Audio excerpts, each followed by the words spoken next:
আসসালামু আলাইকুম গাইস, কেমন আছো তোমরা সবাই? আশা করি সবাই ভালো আছো। তো আজকে আইসা পড়ছি মিথ্যা অপবাদ গল্পের পার্ট 3 নিয়ে। তো চলো দেরি না করে গল্পটি শুরু করা যাক।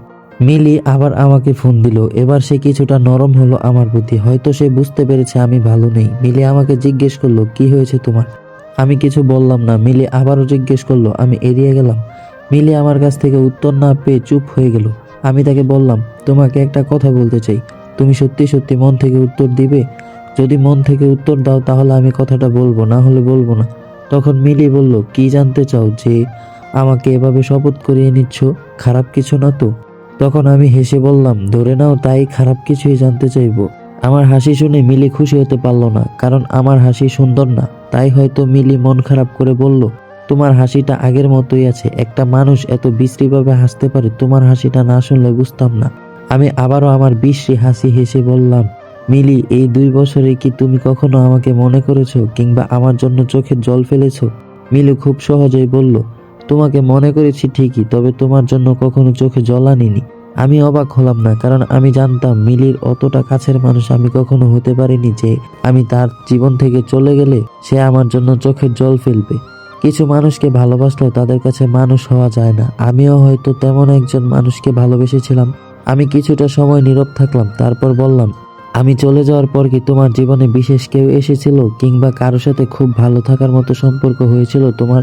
আমার এমন কথা শুনে মিলি অনেকটা সারপ্রাইজড হলো। তবুও সে খুব স্বাভাবিকভাবেই বলল, তুমি চলে যাওয়ার পর একটা ছেলে আমার জীবনে এসেছিল। ঠিক তোমার মতো করে হাসতো, তোমার মতো করে কথা বলতো, তোমার মতো করে অভিমান করতো।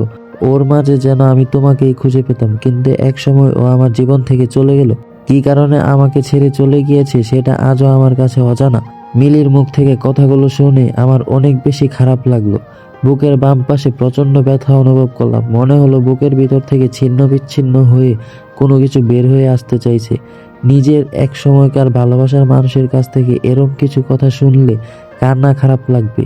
আমরা ভাবি আমাদের ভালোবাসার মানুষটা হয়তো আমাদেরকে এখনো ভুলতে পারেনি, আমাদের জন্য এখনো মাঝরাতে একাকী নীরবে চোখের জল ফেলে।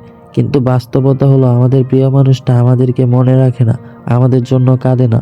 সে নিজেকে নিয়ে ব্যস্ত হয়ে পড়ে, অন্য কারো চোখের জল মুছতে দেওয়াটাকেই নিজের জীবনের সার্থকতা মনে করে। আমাদেরকে মনে করার সময় তার হয় না। আমি ভরাক্রান্ত মন নিয়ে মিলিকে বললাম, ছেলেটা বুঝি আমার থেকেও সুন্দর ছিল, তোমাকে অনেক ভালো রাখতো? তখন মিলি বলল, সেটা আমি জানি না, তবে তার সাথে যতদিন ছিলাম ততদিন তোমাকে খুব একটা মনে হয়নি আমার। মনে হয়নি বললে ভুল হবে, ও আমাকে তোমার কথা মনে করতে দেয়নি। এর জন্য হয়তোবা তোমাকে ফোন না দিয়ে থাকতে পেরেছি।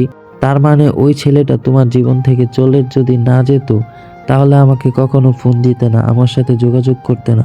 তোমার বিচ্ছেদটাই আমার সাথে যোগাযোগ করতে তোমাকে বাধ্য করেছে, তাই না? হ্যাঁ, এমনটা ধরে নিতে পারো। আচ্ছা বলো তো, আমাদের দুজনের মাঝে এখন তোমার কাকে বেশি মনে পড়ে? তোমাকে মনে পড়ে। ও চলে যাওয়ার পর তোমাকে অনেক মনে হতো, তোমার সাথে অনেকবার যোগাযোগ করতে চেয়েও পারিনি। তোমার নাম্বারটা হারিয়ে ফেলেছিলাম, পরে অনেক কষ্ট করে জোগাড় করেছি। শুনে ভালো লাগলো আমি চলে যাওয়ার পর তুমি অনেক ভালো ছিলে। আমার সাথে ব্রেকআপের পর তোমার জীবনে কোনো মেয়ে আসেনি? তখন আমি বললাম, সেটা তো তুমি জানোই, এ কারণেই তো আজ আমি নিঃস্ব। যাই হোক, এসব কথা বলে নিজের কষ্টটাকে বাড়াতে চাই না। তোমাকে একটা কঠিন প্রশ্ন করি, তোমার জীবনে দুজন ছেলে এসেছিল, তাই না? আমি আর ওই ছেলেটা, যাকে পেয়ে তুমি আমাকে ভুলে গিয়েছিলে। তুমি কি বলতে পারবে এই দুজন মানুষের মধ্যে তুমি কাকে সত্যি সত্যি ভালোবেসেছিলে, মন থেকে নিজের করে চেয়েছিলে? তখন মিলি বলল, তোমাকে। আমার এখন এই ছেলেটাকে মনে হয় না, কিন্তু তোমাকে মনে হয়।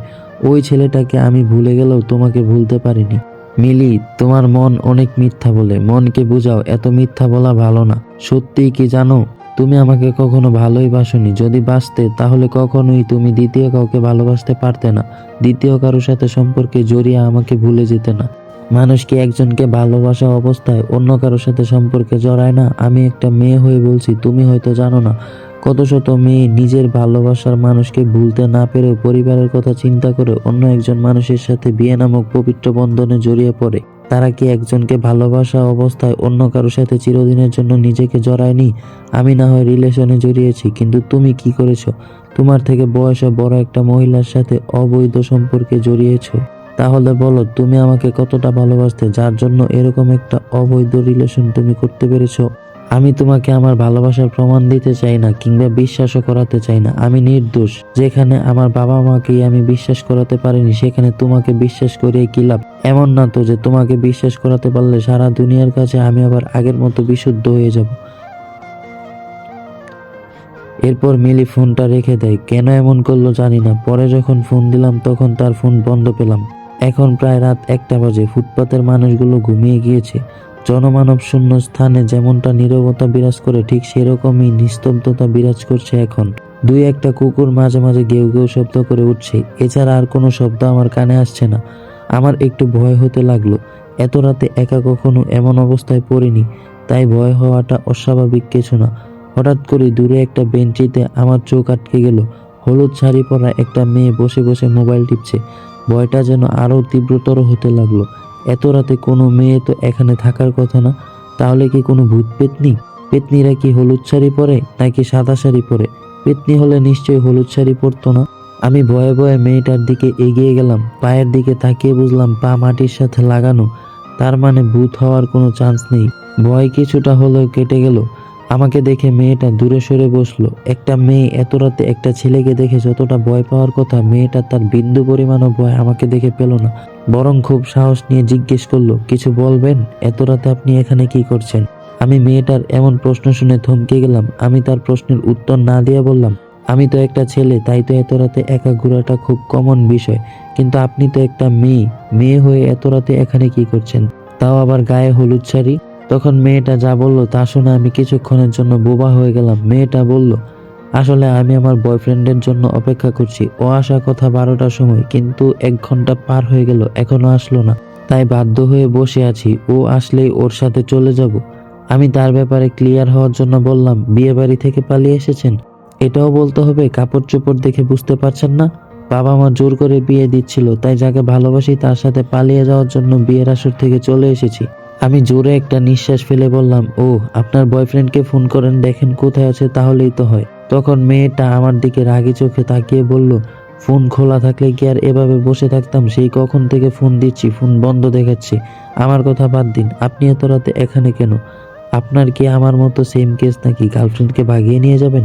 আমি বললাম, না না, এমন কিছু না। তখন মেয়েটা বলল, তাহলে কেমন কিছু? মানে কি জন্য এত রাতে এখানে এভাবে তল্পাতল্পি নিয়ে ঘুরতেছেন? আমি যখন মেয়েটাকে কিছু বলতে যাব ঠিক তখনই কিছু মানুষ এসে আমাদের দুজনকে ঘিরে ফেলে। একজন 25-26 বছরের যুবক আমার কলার চেপে ধরে। মেয়েটাও প্রচন্ড ভয় পেতে লাগলো। তো গাইস, আজকের পার্টটি এখানেই শেষ করতেছি। যদি গল্পটি ভালো লাগে তাহলে অবশ্যই কমেন্টে জানাবে, এবং আমার চ্যানেলে যদি নতুন হয়ে থাকে তাহলে অবশ্যই চ্যানেলটি সাবস্ক্রাইব করে পাশে থাকা বেল আইকনটি বাজিয়ে দিবে। আর গল্পের পার্ট 4 আমি খুব তাড়াতাড়ি নিয়ে আসার চেষ্টা করব। ধন্যবাদ সবাইকে।